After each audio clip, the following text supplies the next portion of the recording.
Jordan Moore, Sean Cody, Max Brown, and we are joined now by Lindsay Gottlieb, the head coach of the Women of Troy, USC women's basketball. Ooh, they got a big game coming up on Thursday. UCLA in town, the 1-all Trojans wait for. That's coming up Thursday. Tip-off is at 7 o'clock, usctrojans.com/tickets. Hey, what Mike was talking about, intensity of interest. Let's pack the Galen Center for that one. But Coach, you have a team that's worth watching all season long. You're off to a 9-0 start. How were you able to put this group together so quickly that you've been able to start undefeated?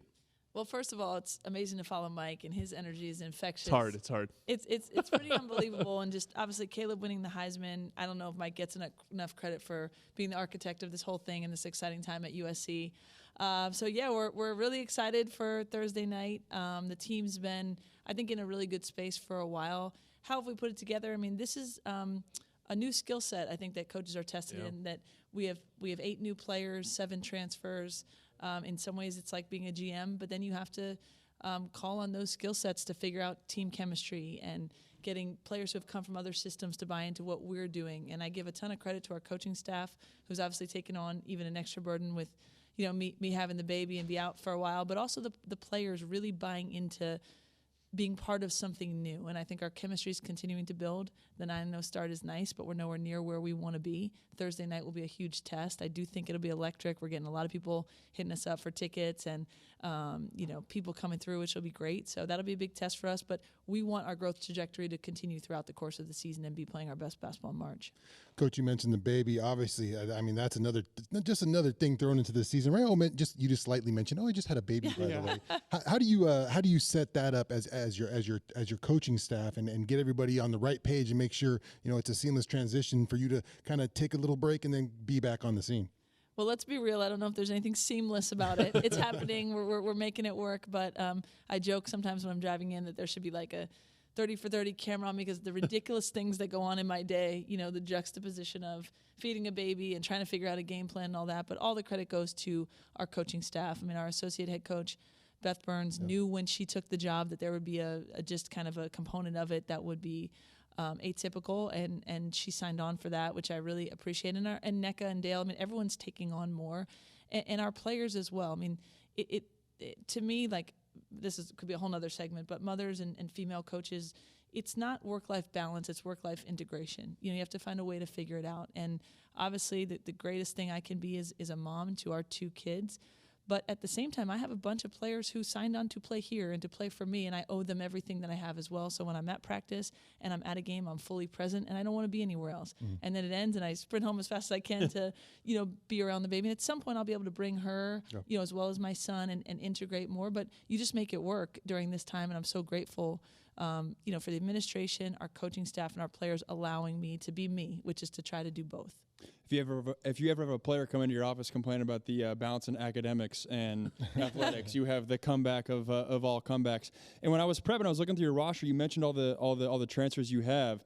Some are grad transfers. Has it helped having a more mature and older basketball team to navigate this transition? Absolutely. It's funny. Some of our conversations are about what I'm usually it takes being in college a little bit for players to say, how are you doing? And how are you managing this? And I think they have a really good perspective. But all the entire team has been really understanding. We do have a good mix of youthful energy and, maturity, and people have been some places and done some things in life. And I think that's helping us as well. But it's a really fun group. I'm excited for our Trojan fans to come see us play. Because there's one thing, I mean, we play really hard. And I think that's going to be our calling card, and our defensively we've been really good, and we'll continue to get better. But the character and the people who show up every day, I think would make our fans proud. You're listening to USC women's basketball head coach Lindsay Gottlieb on Trojans Live. And Coach, during the early signing period, you land the #1 player in the country in Juju Watkins. What can she do for this program? What can we look forward to? It'll be next year, of course, just to set the timeline for people. But how does it change things to have a player of that caliber join your program? How about that, Jordan? We're talking about Juju on air. We've had a lot of conversations before we could say it out loud. We're allowed to say anything we want now. Look, we signed Juju as well as Malia Samuels out of Seattle, but I can't overstate enough what a special player Juju is, and I think the impact that Caleb had on the football team, and sometimes you get a star of that magnitude, but really it's who they are as a person and the infectious nature of it. So I think Juju brings a skill set that's going to be something that makes people run to buy tickets, but more importantly, she's a player that other people want to play with. She's going to, I think, have an impact in the community. I think her concept the whole time is to be something bigger than just one person putting the ball in the basket, but to create something here that's going to outlast her. And so we're really excited, to have her here, to build around her, to build her with the team that we have. And it's just an incredibly exciting time. And I think the best word I can say is I'm grateful. I'm grateful to be able to be her coach. I'm grateful to welcome her entire family and community into the USC family. I think we can do something really, really special here with women's basketball that's going to be something that a lot of people are going to want to be a part of. Coach, let's dive into your squad right now, what's going on. Give us some of the names that's maybe surprised you or people that can get excited about when they come out on Thursday to check out the Trojans play the Bruins. Yeah, I mean, we could talk about some of the new and some of the ones who have been here and are a year older, but I think some of the new players people may not know. Kadi Sissoko from France, a grad transfer from Minnesota, has just been electric. She's our leading scorer, incredible motor. I've coached a lot of good post players and a lot who are still playing in the W or overseas, and I would say that Kadi is as good of an athlete and has as crazy of a tempo and motor as anyone I've coached. She's super exciting. Destiny Littleton has a national championship under her belt, played at South Carolina, but she's somewhat of a local kid. She was great. Yeah, she was on here from San Diego, but what a story. I mean, she committed to USC. Incredible. Before coaching changes and life changes, and finds her way back here and providing a lot of leadership, and she's a baller. I mean, gosh, I could go on and on, but I think a lot of people know Rhea Marshall, freshman year Rhea Marshall. So now she's we had Rhea on too, didn't we? Before the season started. Yeah. Now she's a starter and taking on a lot more responsibility. It's fun to see people grow within the program. Allison Mura is a kid who's been here for the whole time, right? So that the players that stayed and helped us get these new players here, I think there's a lot of credit goes to the six that committed to us and said, no, we want to be part of the change and the culture change. So it's kind of neat to see all of that integrate together. I mean, I can go on and on, but I think, we have a lot of really important pieces. And we're at our best when everyone's contributing. We have kids who can really shoot the ball, and we have exciting inside play. So we're at our best when we've got a little bit of both going on at once. You mentioned all the new players you have, and it's more than half your roster, it feels like, versus for the football lens, we say we have 20 transfers. That's still only like a fifth of your squad. How have you approached that, transfer dynamic? And I mean, I guess evaluating players with the resources you have, like how have you had to adjust being in year two at the head coaching gig with that? Yeah, I mean, I would definitely say it's testing a new skill set for coaches.